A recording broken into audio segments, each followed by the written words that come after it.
Close your eyes for just a moment. Picture yourself on a chilly April morning in 1938. You're standing in a dark, dusty lab in Deepwater, New Jersey. Shelves are cluttered with glass vials, strange metal tubes, and heavy gas canisters. You're trying to invent something.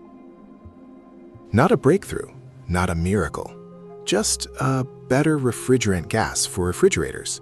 Safe, non-toxic, simple. But as you reach for one particular cylinder, you twist the valve and nothing happens. Not a single hiss, no gas comes out. The cylinder is full, but it feels empty. And here's the question, what would you do? This is the InventIQ, and today we're diving into one of the most absurd, hilarious, and world-changing accidents in modern chemistry, the accidental discovery of Teflon. You use it every single day, in your kitchen, in your car, maybe even in your spacesuit if you're an astronaut, playful. But do you know who fought for it? Do you know how close this miracle material came to being just a useless stick in a lab? By the end of this video, you'll discover who really created Teflon by accident, the secret war mission that saved it from obscurity, how it almost destroyed its own inventor, and why it changed our world forever, from non-stick pans to the moon.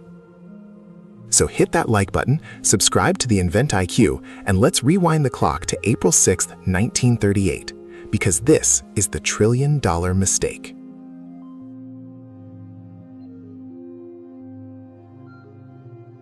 The boring goal that sparked a revolution. In 1936, a young chemist named Roy Plunkett walked into the DuPont Jackson laboratory. He was 26 years old, fresh PhD from Ohio State. Humble beginnings. He grew up on a farm in New Carlisle, Ohio during the Great Depression. His mission? Extremely boring by today's standards. DuPont wanted a new, non-toxic refrigerant gas.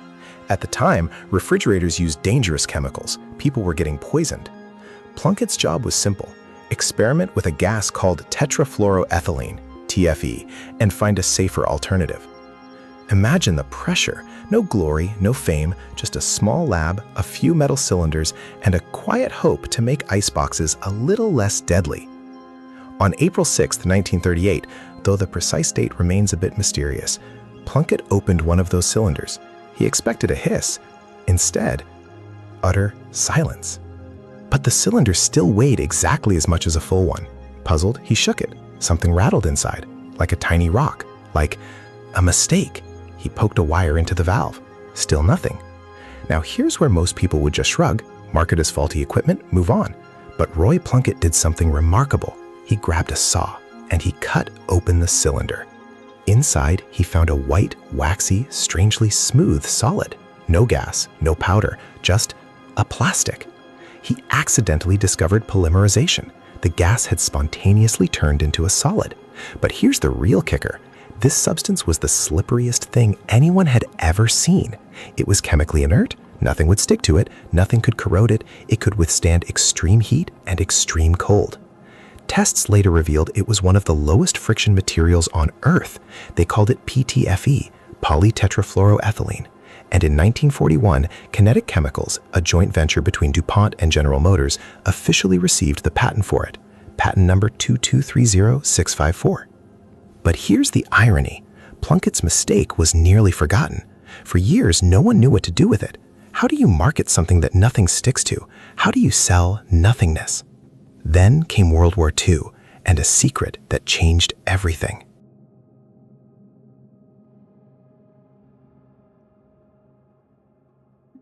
The Secret War Miracle. Imagine a top-secret facility in Oak Ridge, Tennessee, 1942. The Manhattan Project is in full swing. Scientists are racing to build the first atomic bomb. But they face one terrifying problem: uranium hexafluoride, a gas so corrosive, so violently reactive, that it eats through regular metal pipes and seals like acid through paper. Dangerous leaks mean death. And here's the twist. Someone at DuPont remembered a strange white powder discovered in a lab 4 years earlier, PTFE. The stuff nothing could corrode, the stuff nothing could stick to. Turns out, Plunkett's accidental polymer was perfect for the most dangerous job on Earth. Teflon-coated gaskets and valves became essential components of the uranium enrichment process. It contained the monster. By 1944, DuPont was mass-producing Teflon on a crash basis, driven entirely by the war effort. And by 1948, just a decade after Plunkett cut open that first cylinder, DuPont's West Virginia plant was churning out 2 million pounds of Teflon every single year. But here's what you probably don't know. After the war, Teflon almost disappeared again because it still had no commercial use. I mean, think about it. A military-grade supermaterial used to build atomic bombs. How do you sell that to housewives? How do you explain Teflon at a dinner party without sounding like a spy? For almost a decade, Teflon languished in industrial obscurity. Wires, cables, aerospace seals. Important, yes, but not exactly exciting. Then came 1954, and a frustrated wife changed everything. Colette Grégoire was fed up with scrubbing burnt food off her aluminum pans, fed up with sticky messes and ruined meals. And she had a husband, an engineer, who had a strange hobby. Let me tell you that story.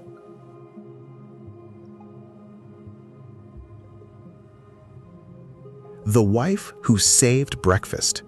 Meet Marc Grégoire, French engineer, avid fisherman. In the early 1950s, he was working at a research institute in France, experimenting with, get this, coating his fishing tackle with Teflon. Why? Because tangled fishing lines drive everyone crazy, and Teflon made everything slide off smoothly. One day, Marc's wife Colette watches him effortlessly clean his fishing gear, and she says something every married person will recognize. If it works on your fishing line, why can't you coat my frying pans? Marc probably rolled his eyes. Classic husband moment. But here's where it gets interesting. He actually listened. The problem? Getting Teflon to stick to aluminum was maddeningly difficult. The material famously repels everything, including adhesives and pans. But Marc discovered a process, etching the aluminum surface with hydrochloric acid, then applying Teflon at high pressure. In 1954, he filed the patent. 2 years later, in 1956, he and Colette launched the Tefl Corporation, a name blending Teflon and aluminum. And here's the amazing part. By 1960, just 4 years later, they were selling 3 million non-stick pans annually. 3 million! One French woman's frustration had created a global industry. Think about your own kitchen right now. Your egg slides effortlessly across the pan, your pancakes don't tear, your cheese doesn't weld itself to the surface. That exists because an engineer listened to his wife. Now that's a marriage goal. But wait, that's not the most mind-blowing Teflon story. Not even close. Because at the exact same time Tefl was selling pans in France, halfway across the globe, NASA was preparing to send men to the moon, and Teflon was their secret weapon.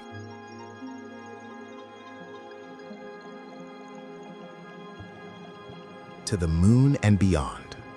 January 27, 1967, a launch pad in Florida. 3 astronauts inside the Apollo 1 command module. A routine test. Then, a spark. Within seconds, pure oxygen turns the cabin into an inferno. The astronauts' nylon suits melt. They die almost instantly. The tragedy shocked America. It nearly ended the lunar program, but it led to one crucial redesign. Spacesuits had to be fireproof. They had to withstand extreme heat, micrometeoroids, and moon dust, which is razor-sharp and highly abrasive. NASA's solution? Beta cloth, a fabric woven from ultra-fine glass filaments, then coated with, you guessed it, Teflon. The Teflon coating gave it a melting point over 650 degrees Fahrenheit. It was non-combustible, it repelled everything, and it was flexible enough for astronauts to move on the lunar surface. Wow fact. The Apollo A7L spacesuit had 26 layers. One of them was Teflon-coated beta cloth. Another was pure Teflon film. The outer boots, the thermal micrometeoroid garment, all relied on DuPont's accidental discovery. Emotional reflection. So let's pause here for a second. When Neil Armstrong took that first step on July 20, 1969, when he said, "That's one small step for a man, one giant leap for mankind," his suit was held together by Roy Plunkett's lab mistake. The same material in your frying pan was walking on the moon. But Teflon didn't stop there. NASA later used it for sample bags to hold moon rocks, for internal wiring on spacecraft, even for the heat shields on re-entry vehicles. One source later said the US space program would have floundered without Teflon. And here's a modern twist. Those Teflon-coated beta cloth fibers evolved into architectural materials. Tensile roofs, stadium domes, the Millennium Dome in London, its roof contains Teflon-coated glass fiber. So next time you watch a space launch or stand under a fabric roof, remember, you're looking at Plunkett's mistake. But not everyone is happy about Teflon's success, because there's a darker side to this story, a scandal that almost destroyed the brand.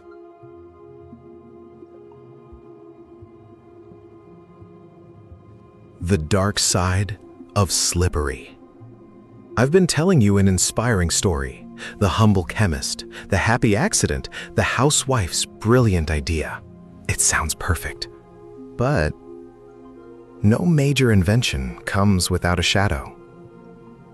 During Teflon's manufacturing, DuPont used a chemical called PFOA, also known as C8. This compound helped polymerize Teflon. It was never supposed to be in the final product. But starting in the 1950s, DuPont began disposing of PFOA waste into landfills and water sources near its West Virginia plant. Studies later showed that PFOA accumulates in human blood. It doesn't break down in the environment. It contaminated drinking water for thousands of residents near Parkersburg, West Virginia, and evidence linked it to kidney cancer, testicular cancer, and other serious health problems. By the early 2000s, the EPA was investigating. In 2005, DuPont paid a record $16.5 million fine for hiding the risks. And in 2006, the company, along with 7 other manufacturers, agreed to phase out PFOA entirely by 2015. Now, here's crucial context for you as a viewer. Modern Teflon cookware is PFOA-free. The chemical is no longer used in production. Traditional Teflon pans, when used properly, meaning not overheated above 500 degrees Fahrenheit, are generally considered safe. But the scandal eroded public trust. It revealed the hidden costs of industrial chemistry. It showed that even a miracle material could come at a price. And yet, despite this dark chapter, Teflon remains one of the most versatile, useful substances ever discovered. Its applications continue to grow. Its story is far from over.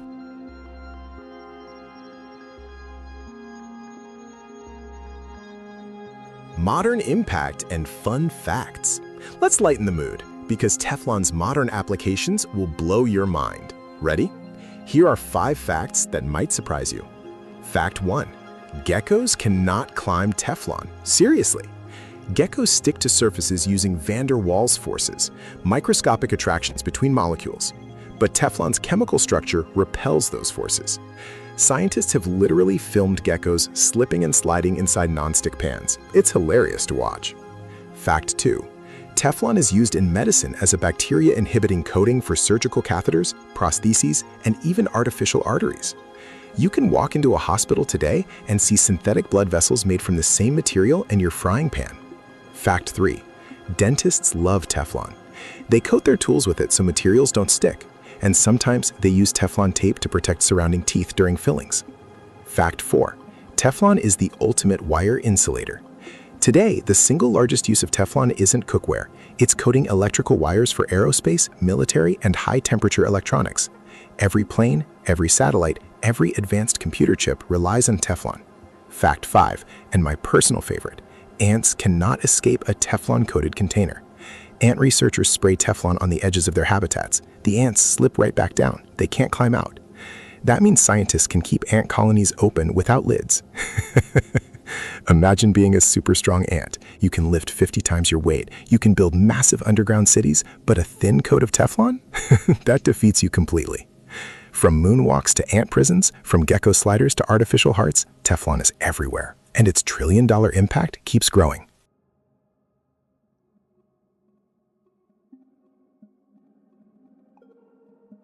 The one mistake that changed everything. So let's rewind one last time. In 1938, a 27-year-old chemist from a farm in Ohio opened a gas cylinder. Nothing came out. Most people would have called it a failure. But Roy Plunkett grabbed a saw. He cut the cylinder open and he asked a simple question.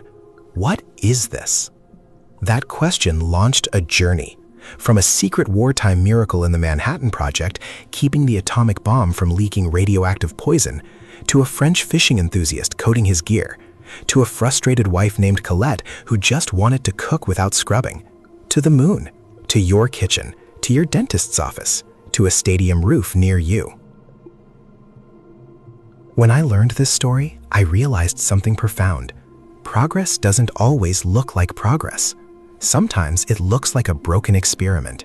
Sometimes it looks like a mistake.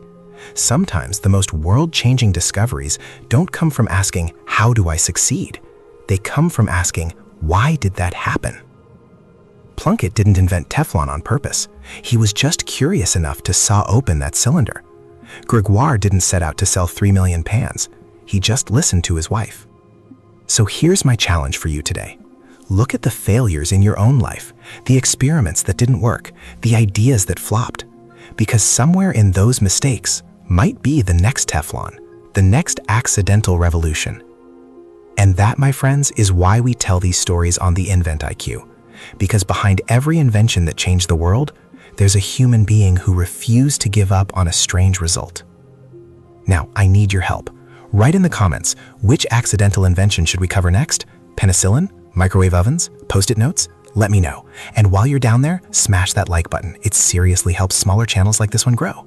Subscribe if you haven't already. Hit that bell icon so you never miss another story. And watch our previous video on another invention right here. This is the InventIQ. Stay curious, and remember, sometimes the best discoveries happen when everything goes wrong. I'll see you in the next one.